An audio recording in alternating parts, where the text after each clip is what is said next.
Welcome back to Quilts from the Cabin. My name is Kim Exshaw of ExshawQuilts.com, and in today's podcast episode, I have a few things that I can show you.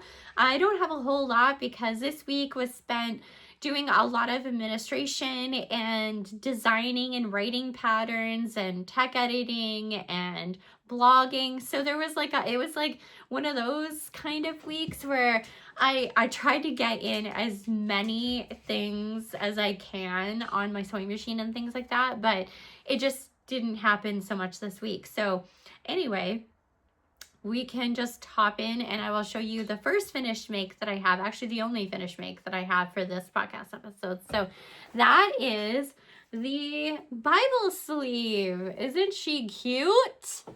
Oh my goodness, I love this thing so much. I think it's so adorable. Look how cute it is. So this was actually a request, and I was very happy about that. When I get a request, I am so happy to try to figure out a pattern for it, and this one worked. So this is the Ohio Star, and she's on the back and the front, and I used my hand stenciled fabric, and this color, I believe is, I believe it's Neptune. I think I have a lot of blues. The majority of my fabric stash is blue and brown, actually. Blue, brown, and a few blacks and a lot of cream. But yeah, so I finished this up and then posted it, and already you guys are making it. Oh, that is, it's already sold 4 copies, and I think I just posted it the other day. So I was like, that is very exciting. I love when you guys enjoy my patterns. It just makes me so happy. And Kim, hi Banjo Kim, if you're watching, she posted that she was making one with her dog, and her dog is so cute. I just love him. So yeah, thanks so much for sharing, Kim, and for making the pattern. I really do appreciate it. So actually Banjo Kim, I call her Banjo. Well, maybe she named herself Banjo Kim, but she was sharing a story of how she has played banjo, and I was like, then I was like, I want to play banjo. Like, I've always wanted to play banjo. I love the sound of banjos and fiddles too. I tried the violin.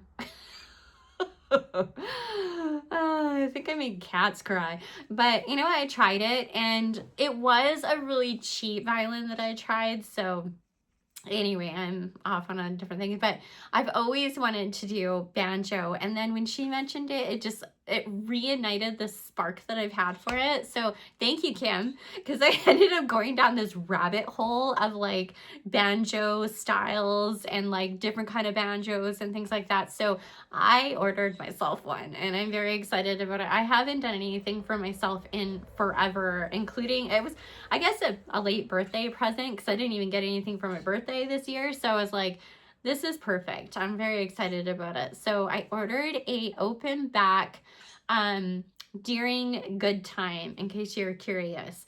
But yeah, so I'm very excited to learn clawhammer. So that's the style that I think I might be able to play, actually, because I swear I'm tone deaf, but whatever. I'm gonna try and have fun. And actually, I also bought, while I'm on this subject, I also went ahead and I bought myself spoons, because I really want to try playing spoons as well. Oh my goodness. I watch and she is amazing. You have to go check out her. But the spoon lady on YouTube, she plays spoons, and it's like amazing. Like, she is so talented. So I bought some, actually, you know what, I'm going to show you really quick. I'm so excited about these. And so yeah, these are from Heritage Spoon.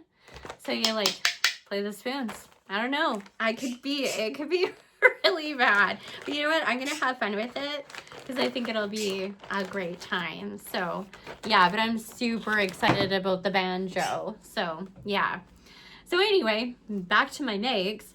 So yeah, so I'm very excited about this pattern and how it turned out. I just love it. So with my book sleeve, if you had purchased that one doesn't have the notched the notch corners on it like this one does.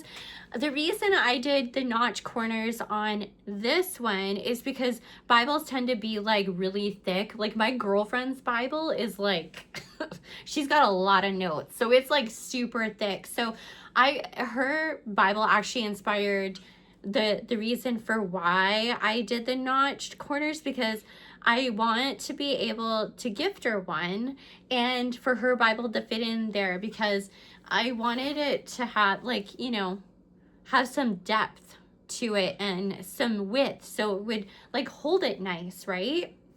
So that is the reason why this one has the notches on it. And you could use it for any kind of book or journal. A journal cover would be really pretty as well. Like it's just kind of like a perfect size, right? I mean, honestly, you could totally use this for a toiletry bag too. I thought of that because I was like, man, this is really pretty. So yeah, so there's lots of different things that you could use this for and gift it. I think this would be such a beautiful gift. So yeah, I just love how this turned out. And for this one, I did the fabric ties instead of the satin, because I really love the print on it. So this was like the hand stenciled fabric that I did. So yeah, it turned out really cute. I'm just tying it so you can see the tie in it again. But so yeah, I just think it's super cute. And that would make such a pretty gift. So yeah, so this is the only finished bake that I have because of all of the administration, but I have had a chance to make the disappearing hourglass / broken dishes block. So I started with, I think I started with a 16.5-inch unfinished broken dish block. And then I cut it up to make the disappearing hourglass. So it just is so pretty, right? But the only thing that sucked was I was trying to use up some of that fabric that I stenciled with the fabric paint, which if you've watched the other episodes, you know that I don't like the fabric paint. It just makes everything really sticky. So when you're cutting it or sewing it, it's just not fun. So you'll see like I have like it puckered a bit in some places. So yeah, I don't like that so much, but the block itself is so much fun. And isn't it pretty? Like, man, you could get totally scrappy with this too if you wanted. But yeah, I'm really happy with how it turned out. The reason I use this like the scrap leftovers is because I'm trying to decide on the size of the block that I want to use in the quilt. So this is going to be a throw quilt, but I wasn't sure on the size of the block because I know that if you go smaller, it's going to look busier, and I don't want that. I don't want it to look really busy. I want there to be a little bit of breathing room in there. So I haven't decided on the block size yet. So for the broken dishes, I believe I used 16.5, and then after I cut it and sewed it back together, I believe it's about a 15 or a 15.5-inch block. So yeah, I don't know if I want it to be a little bit bigger. I think I might do another block and see how that looks. And also I have to keep in my brain about the full like the finished dimension of the quilt that I want to make as well, and how if it looks too spaced out it might look funny, or if the blocks are too big rather it would look funny. If they're too small it would be too busy. So I'm trying to come up with like a happy medium on what this would look like in a quilt. And I kind of like this size, but I might do one size bigger, like maybe an 18-inch, like start with an 18-inch block, or maybe even a 20 and push it. But so I haven't decided yet exactly. So I haven't got very far with that yet. So yeah, but it turned out really pretty, and it was a lot of fun to make, except for the fabric paint kind of being a pain with it puckering and shifting and sticking and So anyway, the other throw that I've been working on, I actually started this with my Thelma quilt shop because it is applique. But I love this block so much. For some reason, this block reminds me of like my grandmother's house. She had like this 3-story house, and it was old, and she had quilts and doilies and like lace, and I don't know, it was really pretty, and it just felt very like grandma, right? I love that feeling. So this block reminds me of that, her house and then also her garden. She had like these big apple trees and beautiful gardens with all these flowers in them and stuff. So this block is definitely reminds me of her. So yeah, this is it. Isn't it pretty? I am so obsessed with this. Like, I just love floral applique. So I'm gonna make, I think I'm almost done. How many do I have here? 2, 3, 4, 5, 6. So I have like 3 more blocks to make, because it's gonna be a 9-block throw. And then I'm gonna put a border on it and quilt it. So I'm just really excited about this one. I haven't decided yet if I want to, because I think what I did when I was making it is something that I would do. I think I used, so this is raw edge applique, by the way. And I use like a fusible web in order to iron on my fabric or my applique pieces after I get them cut out. And iron on a fusible web, and then I cut that out and I fuse it to my backdrop.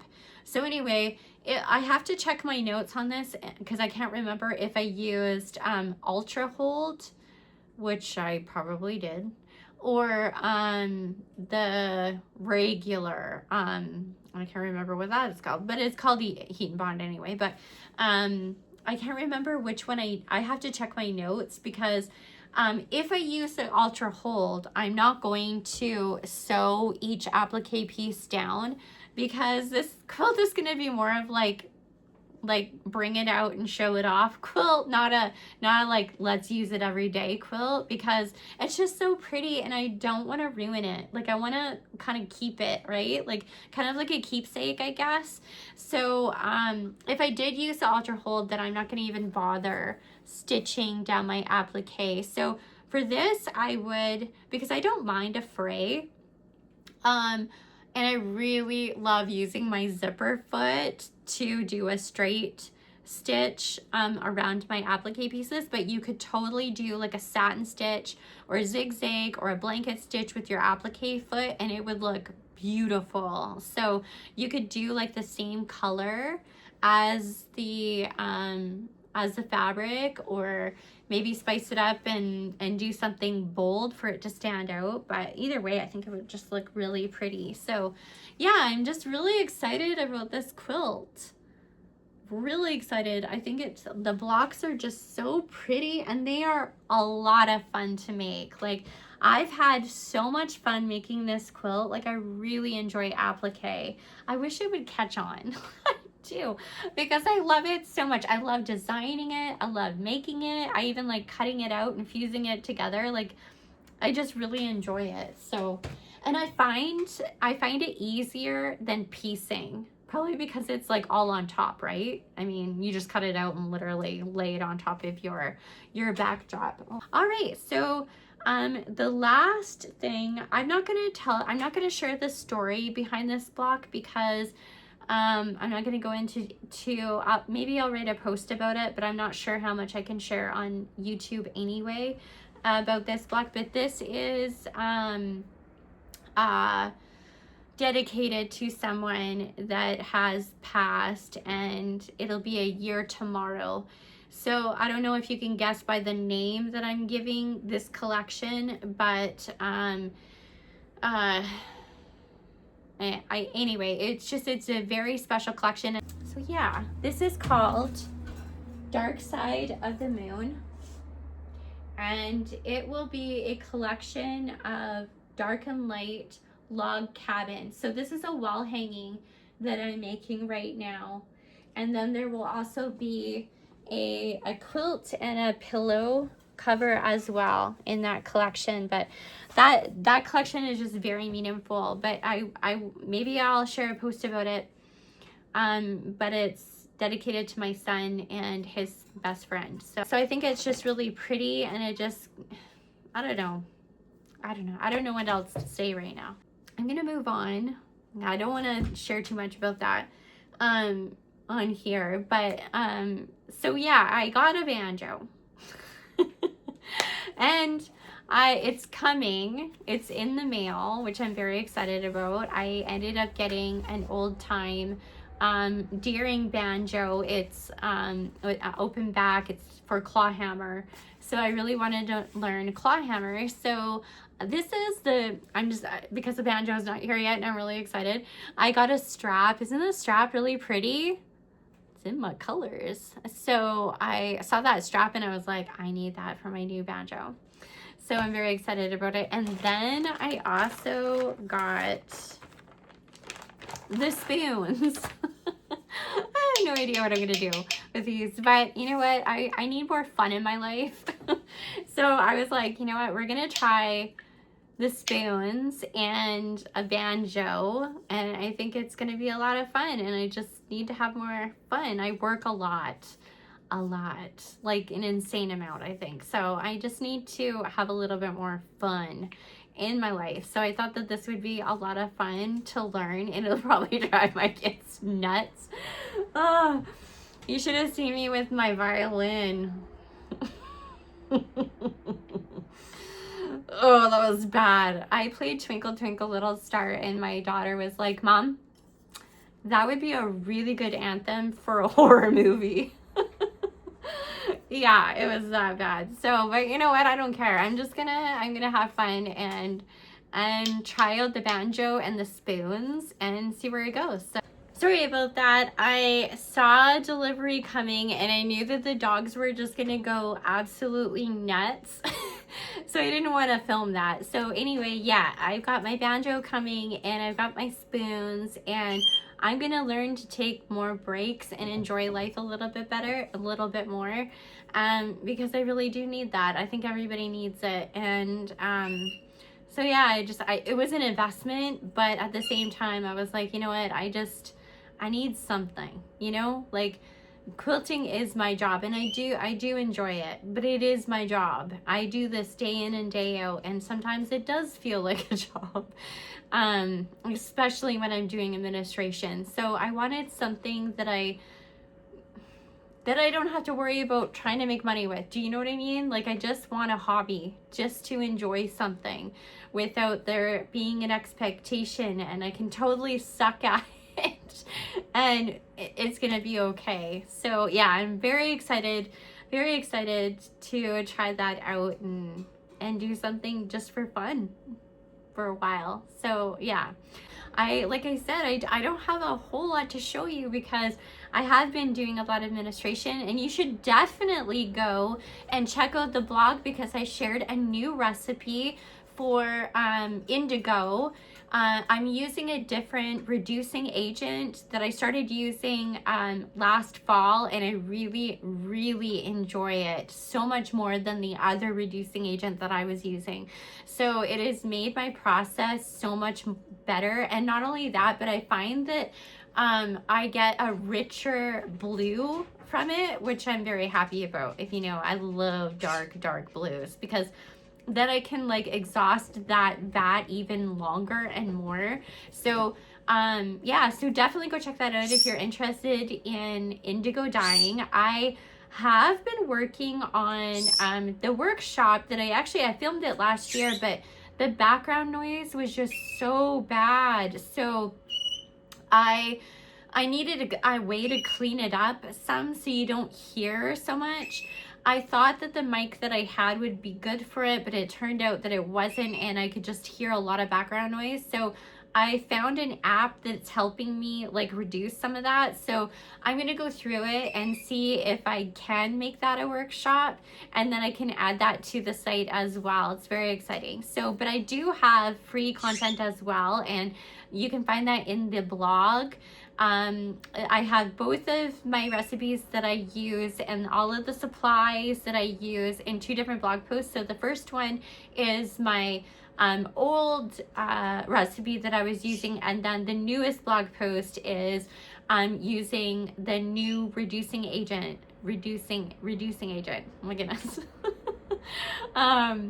So I really enjoy that process so much more than I was before. So yeah, if you're interested in indigo dyeing, definitely go check that out, because indigo dyeing, you have to do it outside. So summer is the perfect time for that. So hopefully I can get those, like the audio cleaned up on the workshop that I filmed last year, and then you can work along with me, and that'll be a lot of fun. So many of you have taken the quilt workshop that I offer on my website, and that is such an honor. Like when I finished filming that, I was like, are people gonna find it? Like, is anybody gonna want to learn how to quilt still? And so it was really, really nice, and you've all been so beautiful and lovely, and you come back and you buy more patterns, and that just like that is such a compliment when that happens. It's such a beautiful thing, and I really, really do appreciate all of that. So yeah, so if you're interested in the indigo dyeing, definitely go check out that blog post. See if it's something that you're like interested in, maybe taking the online workshop later, which hopefully I can clean up the audio and use. So far I have been able, the videos that I've gone through so far, the audio I have been able to clean up, so hopefully that carries through to the last video that I did for the workshop, and then and then you can just watch and make along with me, because it's a little different reading something than seeing something, at least that it is for me. I like to like see things happening. But yeah, so anyway, that is all that I have for this episode. Thank you so much for joining me, and we'll see you next Thursday. Bye now.